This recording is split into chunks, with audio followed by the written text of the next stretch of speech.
Hi అండి. So, చాలామంది నన్ను ఆహ్, పింగ్ చేస్తున్నది ఏంటి అంటే, వాళ్ళకి కాలేజ్‌లో నచ్చని బ్రాంచ్ వచ్చిందని. So, college okay. బట్ అందులో మేము గ్రూప్ చేంజ్ చేసుకోవాలి అనుకుంటున్నాం. కోర్స్ చేంజ్ చేసుకోవాలనుకుంటున్నాం అంటున్నారండి.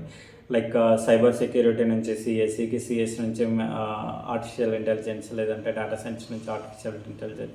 సో, మీకు వచ్చిన బ్రాంచ్ నుంచి మీకు నచ్చిన బ్రాంచ్‌కైతే మీకు వచ్చిన కాలేజ్‌లో అయితే చేసుకోవచ్చని మీకు ఏ కాలేజ్‌లో సీట్ వచ్చిందో ఆ కాలేజ్‌లో మాత్రమే మీరు సీట్ అనేది కోర్స్ అనేది చేంజ్ చేసుకోవచ్చండి. వితిన్ ది కాలేజ్ మాత్రమే కోర్స్ చేంజ్ చేసుకోవచ్చు.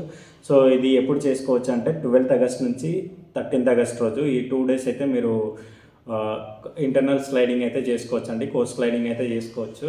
సో, దీని రిజల్ట్స్ వచ్చేసరికి 15th before August 15th before నాకు తెలిసి మాక్సిమం 14th ఈవినింగ్ అయితే మీకు రిజల్ట్స్ వచ్చే ఛాన్సెస్ ఉంటాయండి. సో, మీరు 16th, 17th రోజైతే మీరు మళ్ళీ అలాట్‌మెంట్ డౌన్‌లోడ్ చేసుకొని మీకు మీ కాలేజ్‌లో మళ్ళీ మీరు సెల్ఫ్ రిపోర్టింగ్ అయితే ఇవ్వాలండి. సో, మీకు టీఎస్ ఎంసెట్ గురించి ఇంక ఎలాంటి డౌట్స్ ఉన్నా please ping me. Thanks for watching. Please follow my page.